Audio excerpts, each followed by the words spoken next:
presenter who is getting his materials ready right now is Paul Coran from Westfield.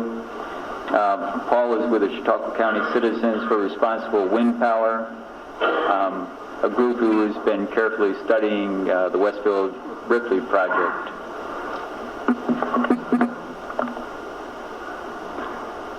My name is Paul Coran. I've been a resident of Chautauqua County for my wife and I a period of about 18 years.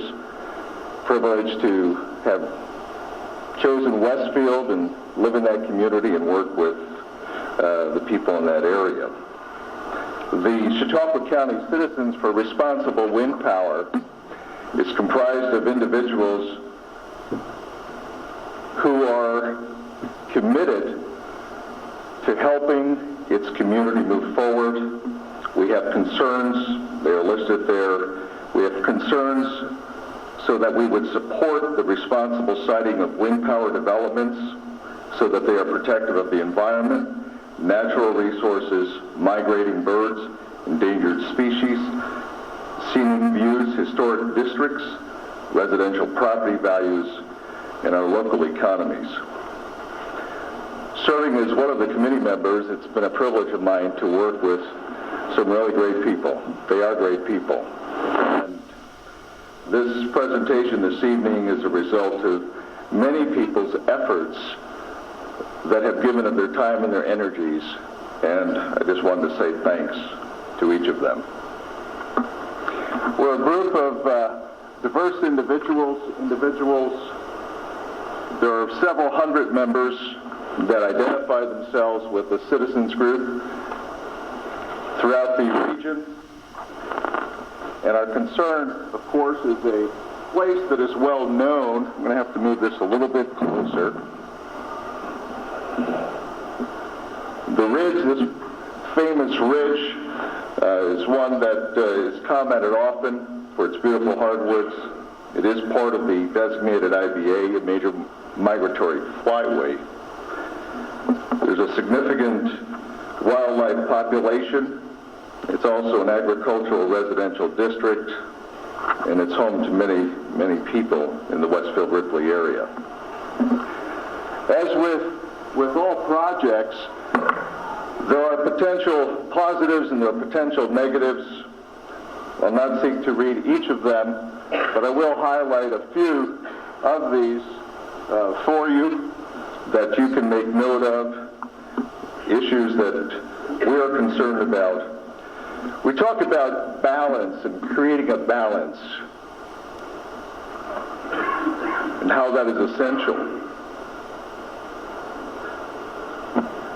The balance between claims and that of reality.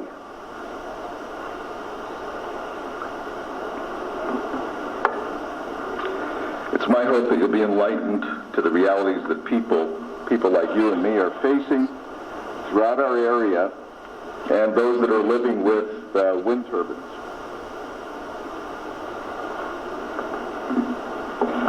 We ask the question, what about noise?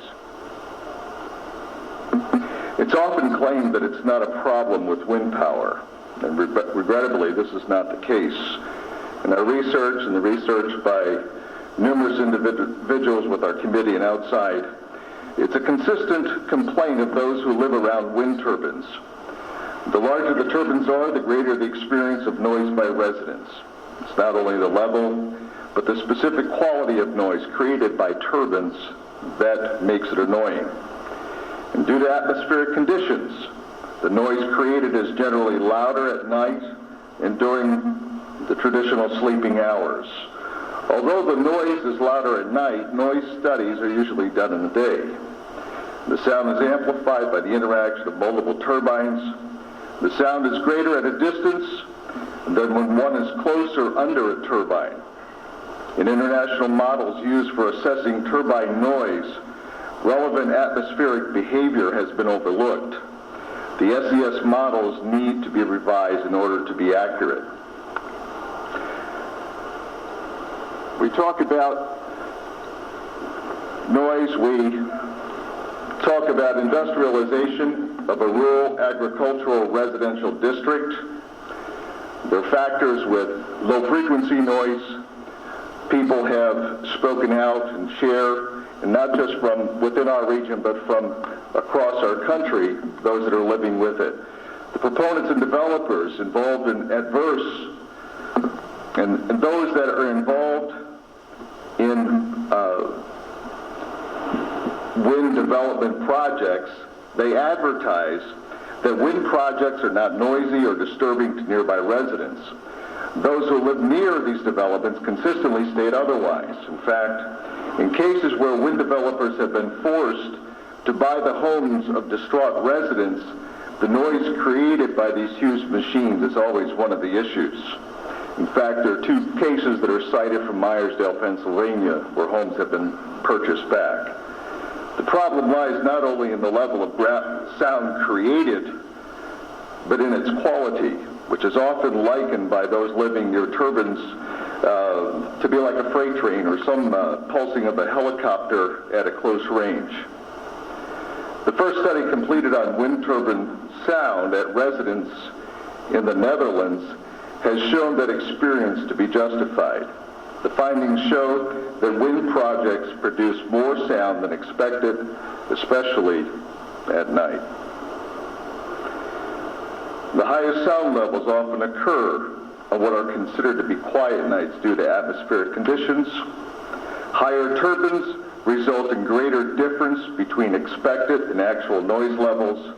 Sounds were more intolerable at 1.5 miles, where residents were not even expected to be able to hear the turbines than they were at a closer distance of 1,200 feet.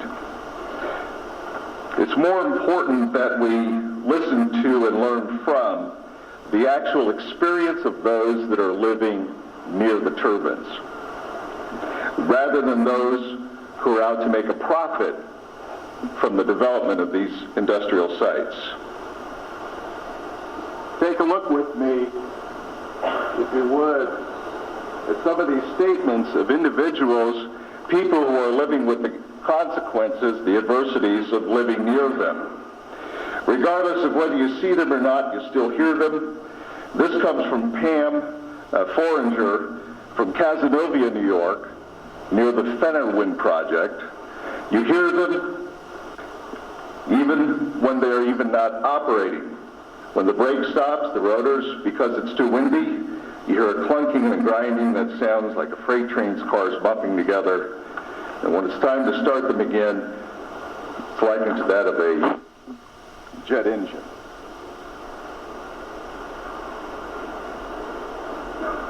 Sounds like an airport. That's what Dave Pievek said, living near the Waymart wind development. My peace is gone forever. And Lou Orheck, it's the opinion of members of my family that the windmills generate a low-frequency grind, and this noise travels more than 7,000 feet. Residents continue to share. Pastor Kathleen Danley from Fenner. We were told that the windmills had been designed so as not to be noisy, but the grinding noise goes on 24 hours a day when they are operating, and at times it's far worse than at others. Interestingly, the Waymart, Fenner, and Mountaineer project each have the 1.5 megawatt General Electric turbines, similar to those that are proposed for the Ridge in Westfield, Ripley. We talk about concerns about blade breakage. I was told that it was highly unlikely to happen, but it has happened. It does happen. And it's not to say that it can't happen again in the future. Unfortunately, people have been hurt as a consequence. Ice throw, inexperienced workers at risk. Such was a case cited in doing maintenance on a project in Myersdale, Pennsylvania, where a gentleman lost his life. Mr. Scott Serinka, a dairy farmer in Lincoln Township, 13 turbines were proposed for my land, but we decided to wait. Thank goodness we did, or we'd be out of farming. Mr. Zilkhe had traced the decline of milk production and increased cancer and deformities of his formerly award-winning herd to an increase of electric pollution on his farm after turbine construction. And some of the chronic problems that his cattle are dealing with are the chronic problems that his own family wrestles with. Aesthetics and health. We all know this area is a beautiful area. We've chosen to live here because of its scenic beauty, the picturesque landscape, the dynamics of it, and even the cold winters we enjoy. We learn to enjoy that. The proposed site is filled with mature hardwoods. It's filled with a lot of wildlife, and certainly we know that it is a designated important bird area. Think with me, if you would, the clearing, as some of the literature has proposed, that 60 acres per turbine site to be cleared in order for the installation of it. Other concerns along the health and aesthetics area dealing with inappropriate decommissioning, the flicker effect. We have comments for many individuals, too many to list here, about the dynamics of flicker effect and the nauseousness, the ill feelings that are created as a result of it. There are concerns on local wells. The wells are shallow wells along the ridge. All of these need to be investigated. And unfortunately, residents bear the responsibility unless action is taken in order to protect oneself. Certainly checking that out thoroughly and working that into your respective township's plan of action.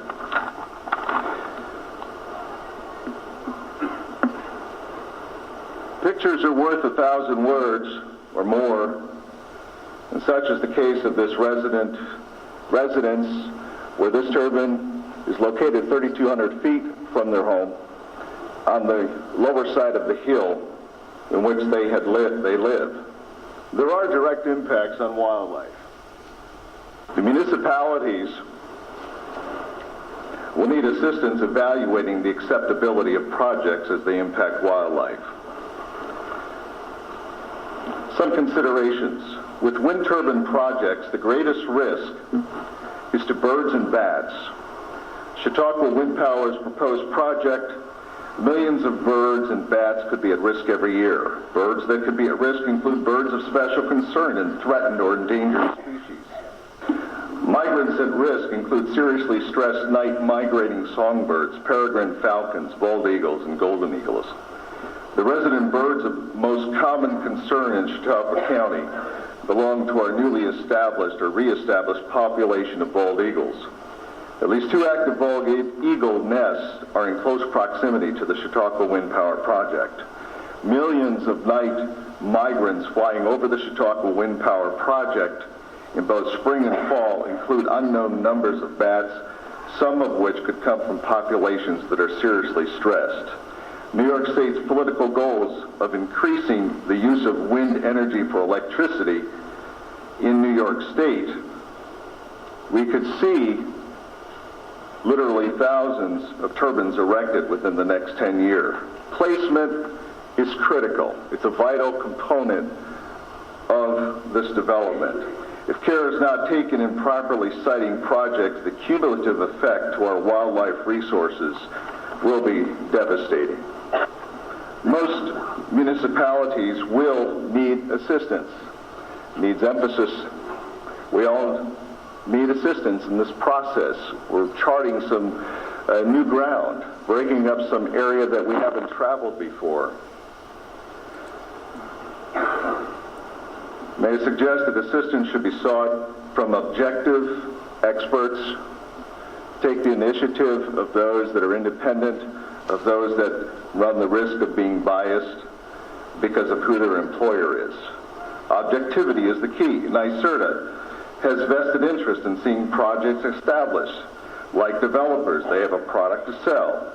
Examples of objective organizations that can guide municipalities include the following: New York State Audubon Society, as well as its regional office in Jamestown. And the next two are especially important. Those two organizations are that of the New York State Department of Environmental Conservation and the United States Fish and Wildlife Service. Have the regional and national perspective that is crucial to properly evaluating a project. The role of conservation groups.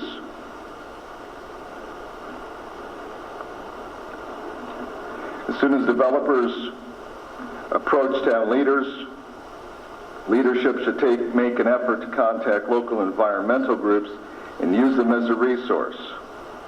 And by seeking the input of local environmental organizations, municipalities can avoid wasting valuable local, state, and national resources and pursuing projects that are improperly cited and pose unacceptable risk. Dealing with the socioeconomic factors, we have the pilot versus a taxable industry. We have the residential water wells. Homes don't sell very often when they have no water access. Residential property devaluation. Residents have been forced from their dream and or their retirement homes as a consequence of adversities caused by wind turbines online. This is a new development across our land, even though it started within the last 20 years. It's still new and it's formulating, and the feedback is coming in slowly. So we need to listen to those that are dealing with the realities. Those homes that have been devalued in Meyersdale, in Lincoln Township, Wisconsin, and those that wish they could sell their homes in Fenner, New York. Talk about the decommissioning process. There is a growing problem with wind power operators refusing to mitigate problems that their turbines are causing.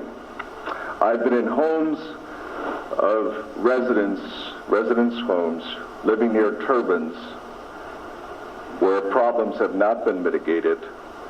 The claims were in the beginning that they would be, but they're living with the realities that they have not been. And those are the issues. We encourage individuals who are dealing with these issues to ensure that there is a clause in each permit that requires the removal of the turbine after a fixed period of time, should the turbine be non-operational. Cases have been cited. In Texas, one particular landowner, the project had come to its full life. It was decommissioned. The steel was sold, but nobody wanted to take the nacelle because the nacelle had PCBs and other contaminants in it. And so it sits on his property, and he has no place to do it, but he owns it.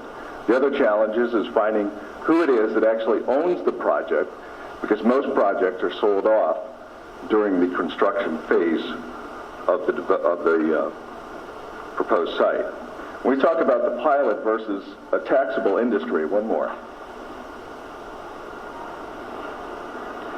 Developers would prefer the townships, individuals like you and me, to believe that they are generous with their payment in lieu of taxes, and the misconception that they cannot be taxed like the rest of the hardworking business people. That concerns me greatly. It's a concern of many citizens. The people who are trenching it out and actually providing long-term jobs and revenue for the community pay the full fare, and others take a shorter route. And that's not to say that we're against all of the subsidies. Municipalities can and should require industrial wind projects to pay their fair share. Frank Miller, who is a state representative in Canada, he himself an engineer, both in the theoretical and the practical experience in the area of wind generation. He has some interesting statements Windmills are extremely large, yet produce very little electricity. Windmills are very unreliable. These wind farms impair environment, ecological, scenic, and property values for obvious reasons. Huge tax subsidies and state-mandated use of renewable energy are responsible for encouraging irresponsible wind energy development. Well, the turbine does not turn without some type of liquid to keep it lubed. Hydraulic fuel, some have said as many as up to 100 gallons. I'm sure others can tell you how many gallons of hydraulic fuel is perched at 250 feet on top of these towers. In summary, I'd just like to say that this is a huge challenge for all of us. And it's not an easy task. There's no cut and dry answer, but it has to be worked at and worked together by the people, the leadership in your particular township. Presenter is Dan Spitzer. Dan is going to talk about municipal regulation of commercial wind power facilities. I'm sure this will be of great interest to any planning board members here or any municipal leaders. Dan is with Hodgson and Russ from Buffalo. Thank you very much. I don't have any pretty pictures. You're stuck with me. First question as municipal authorities you should look to is, should you act? This is a question I get asked by my municipal clients. I am the head of the municipal law practice at Hodgson and Russ. We represent a lot of communities. We do not represent any wind power companies, not because we don't like them, but we just don't happen to represent any. We have written some laws for some municipalities, but we haven't been involved in any projects. So I approach this, and this is about the fourth or fifth time I've given a speech on this particular topic of what should a municipality do? Should it sit on the sidelines? Should it act? And I think the answer is very clearly that you should act if you A, like them, or B, don't like them. It's that simple, and I'll explain why. Those of you who have been involved in municipal regulations may recall a few years back, starting in 1996, when in particular, the telecommunication industry started coming in with a lot of new towers.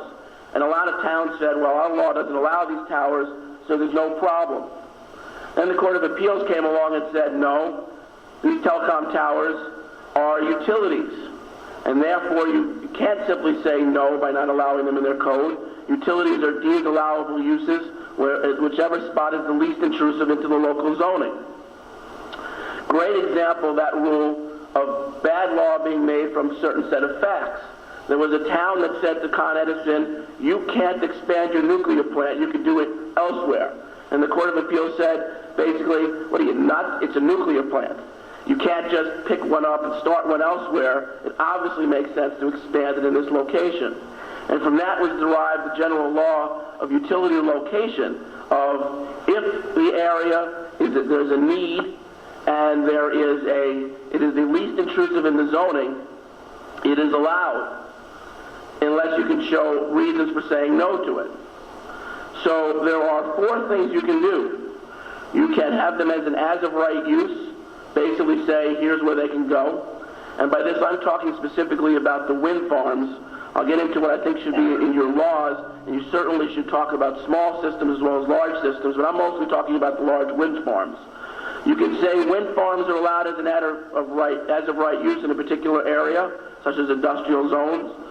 You can set up special use permits. Now, I think somebody previously mentioned, a lot of towns have special use permits. Understand what a special use permit means. A special use means you find that it complies with your comprehensive plan. The standard of proof to obtain a special use permit is very low. If you meet the standard, you get the permit, period. If you have concern that it's not correct to have these at all in a particular area, then a special use permit should not be the tool you are using. Special use permits are very useful for gasoline stations, convenience stores, and other uses which may be acceptable in certain zones, but not maybe in a particular area, like right next to a school or a church or something like that.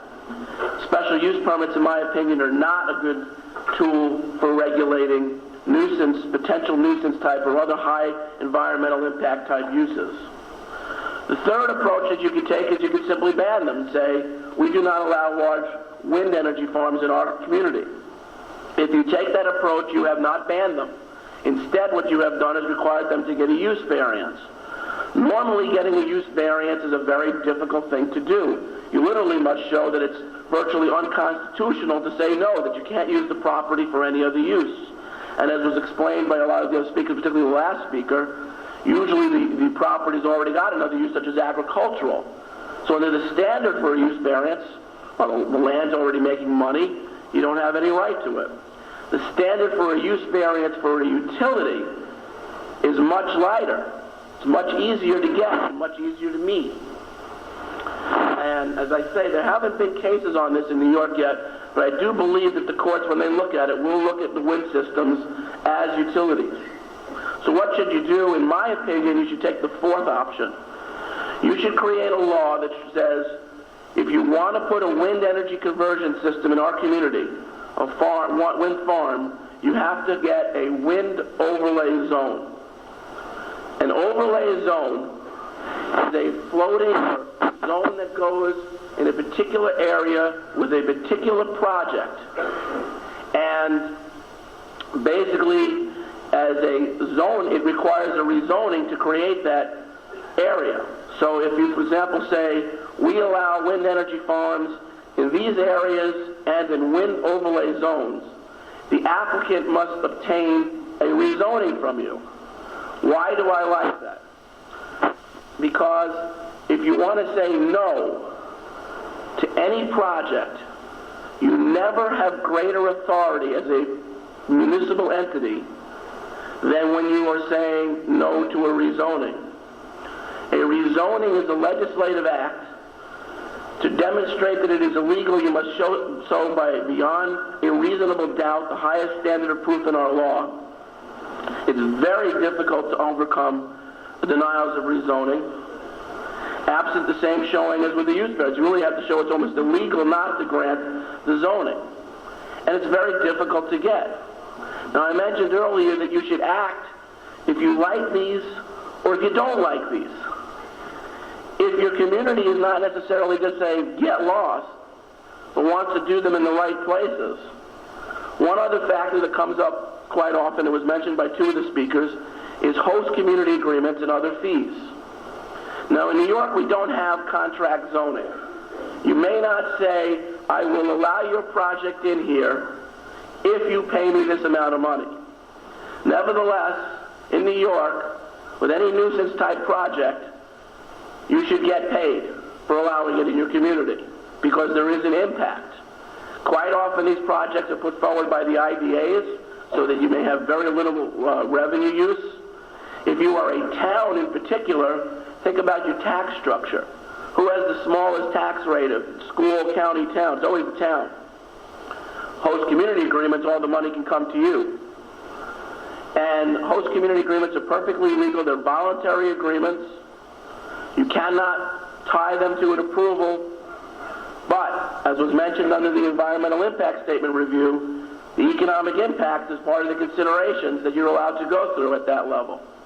And it may be that if you're willing to have these in, you still want to make sure that not just the property owner, but that the community is paid for the impact upon it.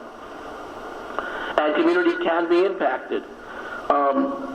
I do a lot of work for communities that are dealing with landfills. When you have a landfill, it's very common to have a host community agreement. It recognizes the impact of the aesthetics, the noise, the truck traffic. Wind farms create similar problems in terms of aesthetics, some concerns about localized property values, and other concerns, perceived concerns. And if you basically say, you know, I really think wind farms are good, we don't have an avian risk problem in our community, property values are not impacted because it's out in the country near some farms, yeah, we're in favor. I'd still have an overlay zone, because why not get the most money you can? That's your job. I always get excited when I start talking about money, sorry. And of course my voice is going, so I apologize for that too. It's been a rough couple of weeks. But I firmly believe that as a municipal regulator, it is your obligation to empower yourself, to take whatever steps you can. And sitting on the sidelines is not the way to go. So if you enact a wind overlay zone, or if you enact any other kind of law, what should you have in your law? Well, first of all, you should have standards. Well, you don't have to have standards for addressing a rezoning. That's a discretionary act. It's a legislative act. You do have to have standards in other laws. Some of the towns in this county, I want you to go back tonight and look at your laws.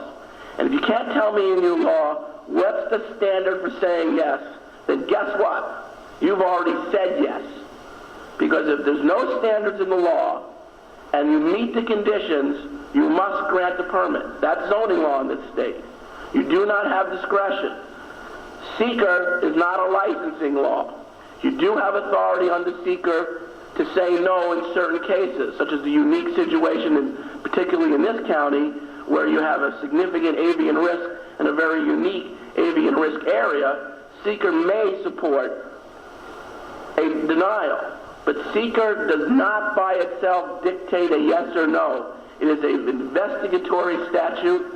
The mandate of seeker is not to say yes or no, but mitigate to the maximum extent practicable. And obviously there are an awful lot of uses that we build all the time that have a lot of negative impacts.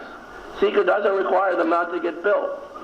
It is better to have a specific zoning authority to give yourself power along with seeker. The two work hand in hand.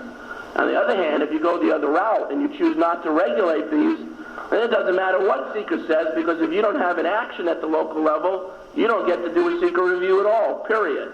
I suspect that's why the DEC and NYSERDA said no to being the lead agency in the case that was mentioned earlier. Neither one of them has a permit authority over that site, and therefore it's not legal for them in most cases to be I don't know that particular site, but generally the DEC would not have any say over the project other than commenting on to the extent asked so by the towns. And if you don't have approval authority, if you haven't said you got to get some kind of permit, and I'm not talking about a building permit because that's a ministerial permit. If you don't have some kind of zoning approval, you cannot use seeker to say no, yes, or even to get mitigation. You have not empowered yourself. So if you want to use seeker to its maximum extent, use zoning to its maximum extent. Your law should also attempt to address the concerns people have. I assume most people here are somewhat familiar with particularly the avian risk. That seems to be the big deal in this particular project down here. It's estimated that between 100 million and 1 billion birds a year die in collisions with man-made objects. When one of the first big wind farms was built out in California, there was an unusually high number of deaths of raptors and other what I call majestic type birds. Now stick it at the landfill where it's just chewing up seagulls, it never would have made headlines, but it was knocking out condors and eagles and other birds that got people very upset. And it was discovered, in addition, that bats in particular have a lot of problems with these facilities. Certain areas are of such importance to us as avian areas and other mammal areas that they may not be appropriate. If you haven't written into your statute, if you know in your town you have an area like that, you have authority under seeker to create what's called a critical environmental area. And if you want to say that there shall not be, without certain standards, these type of facilities in a critical environmental area, and you have a basis for it, why you set up that critical environmental area, it should be upheld by the courts. Critical environmental areas have been upheld for a long time, as long as they're based on a study. Don't pass a law that says that ridge where that guy wants to go is a critical environmental area. Get a study done that says why it is. Put that in as part of the law. That's the standard that every municipal attorney knows. You must have a rational reason for adopting a law. And have a rational basis why you created it. Legislative acts with a rational basis are upheld. no matter how stupid judges think the law may be or your decision may be, if there's a rational basis, they will uphold it. And there are very few judges in this state, I think, who will go against a well-designed law that's based on studies as opposed to emotions. The more you do of that type of studies that back up your laws in advance, and it doesn't have to be a study, by the way, of your area. You're allowed, as you know, for many of you who regulate adult uses and other type of regulations, you can adopt the DEC studies or other society studies, things that are pointed to specific areas. You don't necessarily have to go out to hire an expert. If you know you have a specific environmental, aesthetic, or other area in the community that you want to protect, you can use available knowledge to support your law. Excuse me, I apologize for sounding like one of the chipmunks. Protecting birds, by the way, one of the interesting things when I learned I was doing the research for this first time I gave this speech about trees, he goes, we really want to protect birds. We got to do something about cats, because cats are the biggest source of bird deaths in this country. I love cats, but I had no idea. Apparently it's 2 billion bird deaths from cats and about 1 billion from man-made structures.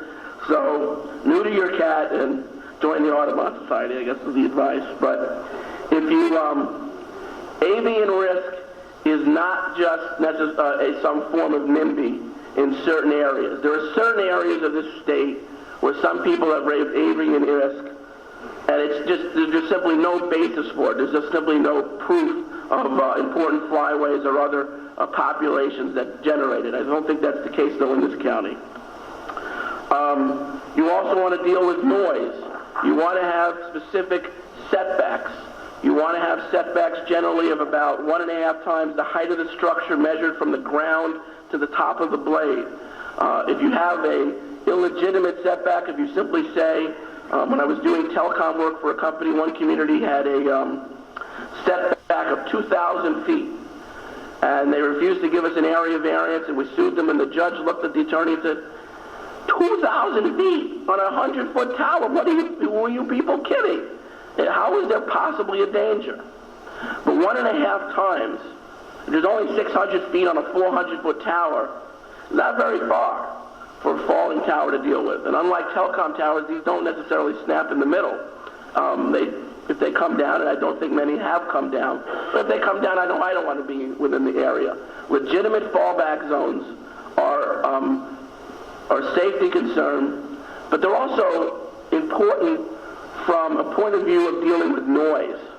Modern wind power turbines are far quieter than the original systems.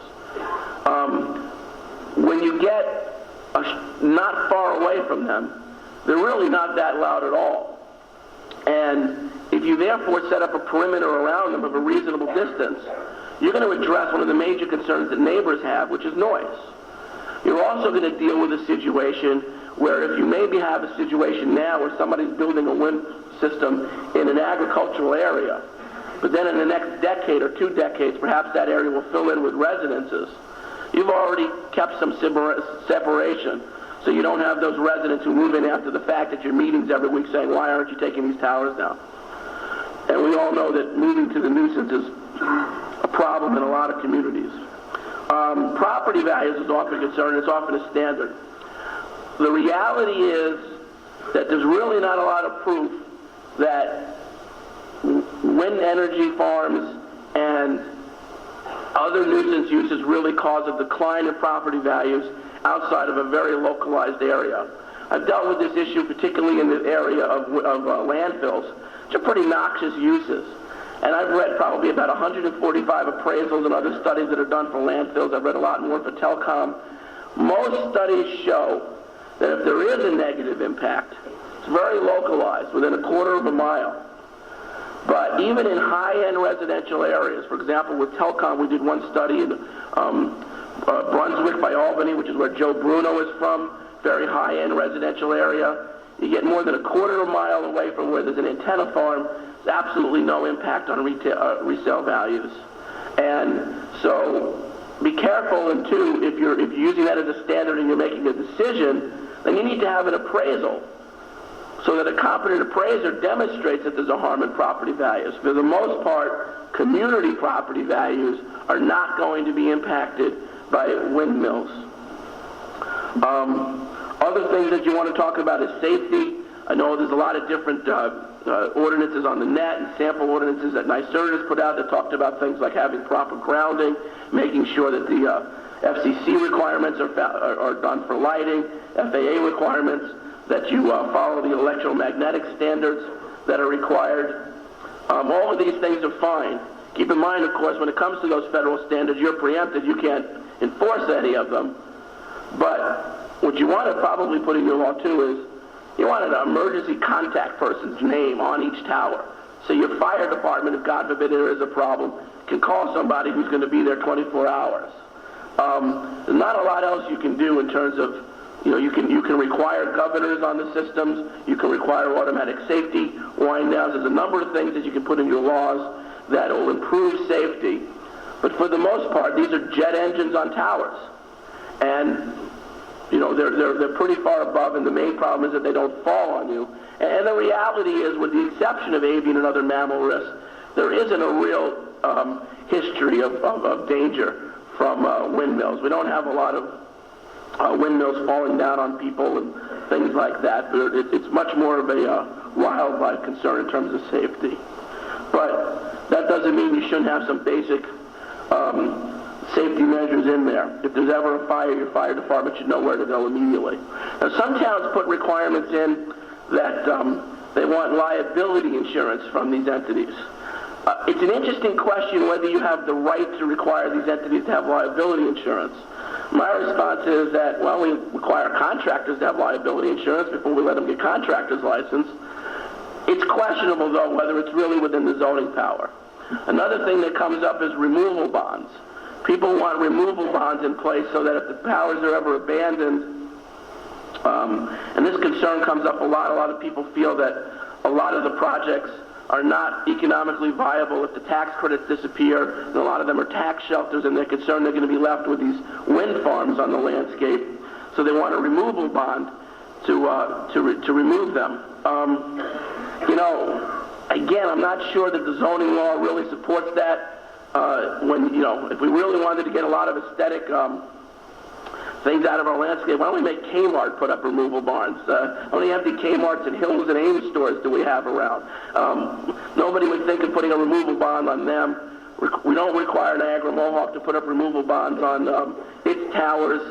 I've never seen any litigation on it. Most telecom companies are willing to put them up because they're not very expensive to get. But I put it in the category of, why not ask? And then you've got a bond if there is a need to remove in a few years.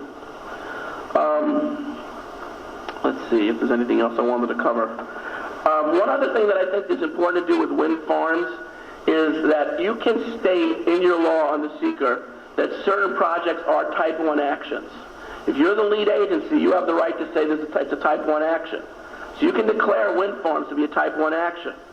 And the reason that's important, and what some communities get crossed up on, is a project over 100 feet is a Type 1 action only if you don't have a law regulating the height of projects. And virtually every town has a zoning ordinance with some height limitations in it. So Type 1, when it comes to height, the definition is very easy to get out of.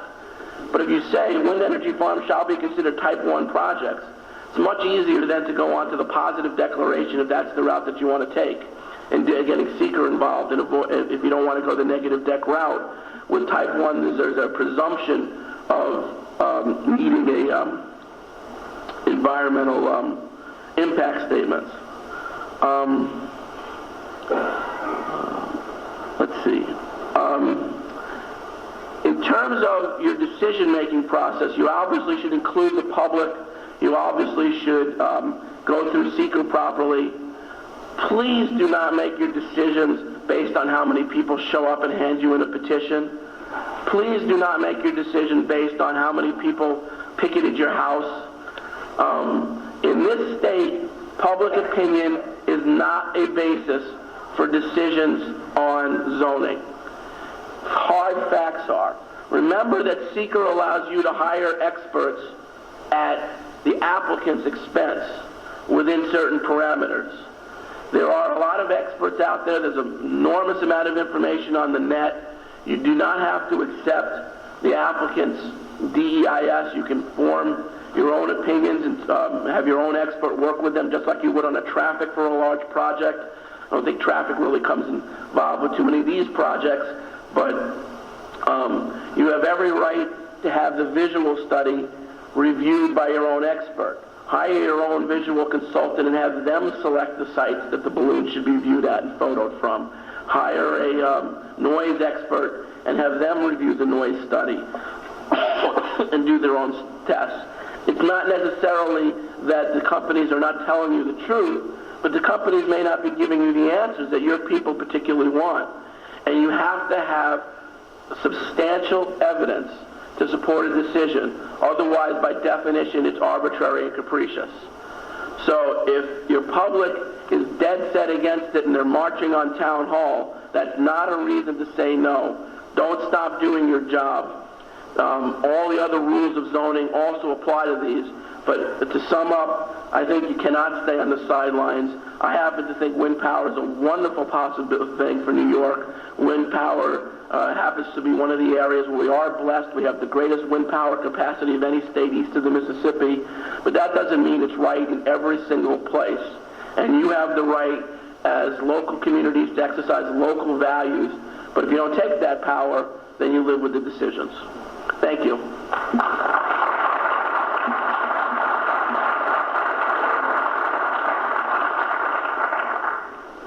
Thank you, Dan. Now we're going to shift gears a little bit. We've been focusing tonight on the large wind power projects that are on the horizon in Chautauqua County right now. Our next guest speaker is Lauren Perskowski. I'm sorry. Never met Lauren before. I met his partner up in Genesee County. He's with Sustainable Energy Development, and their company focuses in large part on small wind energy developments, which I think for many of our farmers in the farming community may be of some interest. I'm Lauren Perskowski. I work with SCD, and tonight I'll be speaking about wind energy in your community with a focus on on-site wind energy applications. Let me briefly discuss the different types of wind energy projects that currently exist throughout the state. Right now, New York hosts 3 wind farms in the towns of Benner, Wethersfield, and Madison. When we get to our second slide, you'll be able to see a shot of the Wethersfield wind project, which is comprised of 11 660 kilowatt Vestas turbines. All of these projects, all the wind farms, sell their generated output at wholesale on the wholesale electricity market, either through power purchase agreements or whatnot, to power marketers or utility companies who then take that power and distribute it to end users at retail rates to me and you. The picture in the middle is of a small wind installation. It's a 10 kilowatt Berge machine, and that turbine is used, the output from that turbine is used to directly power that home in Webster, New York, as well as the picture to the left of the screen there. It's a 250 kilowatt turbine that's used for direct empowerment. Both the 10 kW and 250 kilowatt projects represent on-site wind generation projects. That's where the electricity generated from the turbines displaces or offsets utility-provided electricity or retail value rates, whereas a wind farm sells its output on the wholesale market. There's a tremendous amount of wind energy potential in New York, as many people have alluded to before me. True Wind Solutions was kind enough to create this wonderful wind map that we can use to identify wind speeds at various locations throughout New York State. And I encourage you to visit the website if you'd like to know your wind speed or wind speeds around your location. Please just go to www.truewind.com. This is just a zoom-in picture of the previous wind map. As you may or may not be able to tell, from this wind map here, the majority of the area in Chautauqua County has a wind resource of 5 meters per second or greater at 30 meters above ground, which is one of the prerequisites for small wind development or on-site wind applications. Due to its wind resource and demographics, Chautauqua County has the potential, if desired, to host large-scale wind development, on-site wind generation projects, small, medium-scale, and large-scale on-site projects, and community-based projects. Community-owned projects loosely, defined loosely, is where a community takes a financial stake in a project and receives a direct benefit from the energy production revenue. Specific or examples of ownership models, community ownership models, could include ownership by a municipality, direct ownership of a turbine or turbines by community members, or a public-private partnership between a community and a larger C corporation that may be able to take advantage